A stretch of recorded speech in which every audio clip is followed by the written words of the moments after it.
এখন যাচ্ছি আমাদের নদীতে, কারণ আমাদের চাষের তিলগুলো সব কাটা হয়ে গেছে আর আজকে সেই তিলগুলো রোদে শুকানো হবে। তাই এখন যাচ্ছি নদীতে। আর এটাই হলো আমাদের নদী। আর দেখতেই পাচ্ছ আমাদের খানিকটা তিল মেলাও হয়ে গেছে।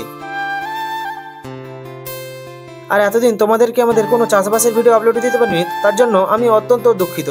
এরপর দেওয়া হবে রোদে আমাদের এই বাদামগুলো। এরপর বাদামের সব বস্তাগুলো খুলে দিলাম। এরপর সব বস্তা ঢেলে দিলাম।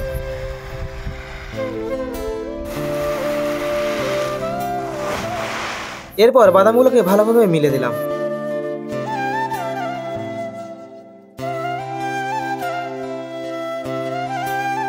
ফাইনালি আমাদের বাদাম আর তিল মিলা কমপ্লিট। এরপর কয়েক ঘন্টার অপেক্ষা, তারপর বাদাম আর তিলগুলোকে তুলে নেবো। এরপর চলে এসেছি আমাদের বাদাম আর তিলগুলোকে ঝাড়াই করতে। আর আমরা এইভাবে তিল ঝাড়াই করি, কোনো মেশিন ছাড়াই। আর তোমরা তোমাদের এখানে কেমন ভাবে তিল ঝাড়াই করো কমেন্টে জানিও। আর আজকে দেখতেই পাচ্ছ প্রচন্ড রোদ গরম। আর ওই যে দেখতেই তো পাচ্ছ সূর্যমামা মাথার উপর কেমন ভাবে দাঁড়িয়ে আছে, কোনোভাবেই সরার নাম নিচ্ছে না। কিন্তু তবু আমাদেরকে কাজ করে যেতে হবে, কেননা আমরা চাষি ঘরের সন্তান। এটাই হলো আমাদের রোজি রুটি। এরপর আমরা সব তিল ঝাড়াই করে নিয়েছি। আর ওই যে দূরে দেখতে পাচ্ছ বাবা আর ভাই সব বাদামগুলোকে তুলে নিয়েছে। তো ভিডিওটা এখানেই শেষ করছি। ভিডিওটা ভালো লাগে থাকলে লাইক, কমেন্ট, শেয়ার আর সাবস্ক্রাইব করে দিও।